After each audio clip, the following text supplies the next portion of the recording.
नमस्कार, स्वागत है। आप देख रहे हैं क्राइम अलर्ट न्यूज और मैं आपके साथ लेकर हाजिर हूँ पिछले 24 घंटों की 20 बड़ी और अहम खबरें। आज देश दुनिया में क्राइम, हादसों और राजनीति से लेकर मौसम और अंतर्राष्ट्रीय मुद्दों तक कई बड़ी घटनाएं सामने आईं। सबसे पहले डालते हैं एक नजर हेडलाइंस पर। हेडलाइंस। लुधियाना के अटल नगर में 6 घरों में चोरी, नशीली स्प्रे का इस्तेमाल कर चोरों ने की वारदात। चेन्नई में ज्वेलरी व्यापारी से 11 रुपए करोड़ की धोखाधड़ी, 3 आरोपी गिरफ्तार। राजकोट में हनी ट्रैप गैंग का पर्दाफाश, मास्टरमाइंड अब भी फरार। महाराष्ट्र में बैंक ऑफ महाराष्ट्र के एटीएम से 10 लाख से ज्यादा की चोरी। देहरादून में क्लाउड बर्स्ट, कई इलाकों में भारी तबाही और जलभराव। मणिपुर और उत्तराखंड में स्कूल कॉलेज बंद, बारिश और बाढ़ का असर। नागपुर में गरज चमक के साथ बारिश, आईएमडी ने जारी किया येलो अलर्ट। बंगाल की खाड़ी में मिसाइल परीक्षण की तैयारी, नोटिफिकेशन जारी। अहमदाबाद में बिल्डर की हत्या, पुराने व्यापारिक साझेदार पर आरोप। आगरा में चाचा ने भतीजे की हत्या कर शव ड्रम में जलाया। दिल्ली में पुलिस बनकर लाखों की डकैती, सोना और नकदी लेकर फरार। केरल में कपल ने घर बुलाकर 2 लोगों को दी क्रूर यातना, गिरफ्तार। भारत अमेरिका के बीच व्यापार वार्ता, टैरिफ नीति पर चर्चा। अगस्त में भारत का व्यापार घाटा कम हुआ, राहत के संकेत। पंजाब में एंटीबायोटिक रेजिस्टेंस रोकने के लिए सरकार ने बनाई नई नीति। यमुना फ्लडप्लेन पर अतिक्रमण रोकने के लिए दिल्ली सरकार ने शुरू की कार्रवाई। सुप्रीम कोर्ट का आदेश, महाराष्ट्र में जनवरी 2026 तक होंगे स्थानीय निकाय चुनाव। हॉलीवुड के दिग्गज अभिनेता रॉबर्ट रेडफोर्ड का 89 वर्ष की उम्र में निधन। ईडी ने पूर्व क्रिकेटर युवराज सिंह को भेजा समन, इलीगल बेटिंग ऐप केस में पूछताछ। मध्य प्रदेश, रतलाम में ट्रक हादसा, 2 लोगों की मौत, कई घायल। विस्तार से खबरें। अब विस्तार से बताते हैं आपको हर खबर। लुधियाना के अटल नगर से बड़ी वारदात सामने आई। चोरों ने एक साथ 6 घरों को निशाना बनाया। लोगों को नशीली स्प्रे से बेसुध कर करीब 10 मोबाइल और 50,000 रुपए चोरी कर लिए गए। चेन्नई में एक ज्वेलरी व्यापारी से 11 करोड़ रुपए की ठगी हुई है।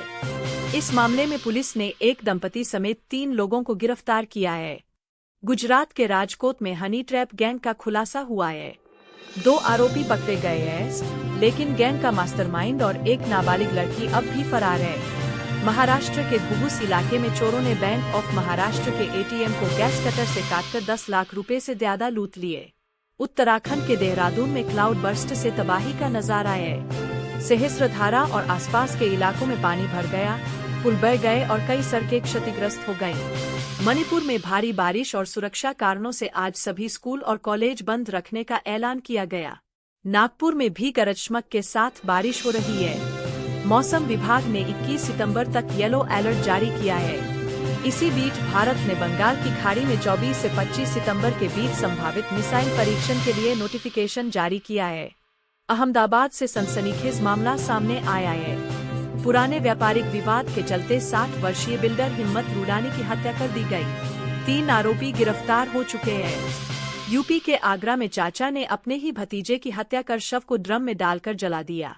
पुलिस ने आरोपी को पकड़ लिया है। दिल्ली में 2 लोगों ने पुलिस की वर्दी पहनकर डकैती की और सोना व 20 लाख रुपए की नकदी लेकर फरार हो गए। केरल में एक दंपति ने 2 लोगों को अपने घर बुलाया और उनके साथ क्रूर यातना की। पुलिस ने दोनों को गिरफ्तार कर लिया है। भारत और अमेरिका के बीच व्यापारिक वार्ता शुरू हुई है। टैरिफ नीति और व्यापार घाटे को लेकर चर्चा जारी है। भारत का अगस्त महीने का व्यापार घाटा घटकर 26.49 अरब डॉलर पर आ गया है। पंजाब सरकार ने एंटीबायोटिक दवाओं के गलत उपयोग को रोकने के लिए एक नई नीति लागू की है। दिल्ली सरकार ने यमुना के फ्लडप्लेन पर अतिक्रमण रोकने के लिए सीमाएं चिन्हित करने की प्रक्रिया शुरू कर दी है। सुप्रीम कोर्ट ने महाराष्ट्र में स्थानीय निकाय चुनाव जनवरी 2026 तक कराने का आदेश दिया है और देरी के लिए राज्य निर्वाचन आयोग को फटकार लगाई है। हॉलीवुड अभिनेता रॉबर्ट रेडफोर्ड का 89 साल की उम्र में निधन हो गया है। ईडी ने पूर्व भारतीय क्रिकेटर युवराज सिंह को नोटिस भेजा है। उनसे 23 सितंबर को पूछताछ की जाएगी। मध्य प्रदेश के रतलाम में दिल्ली मुंबई एक्सप्रेसवे पर एक ट्रक पलट गया।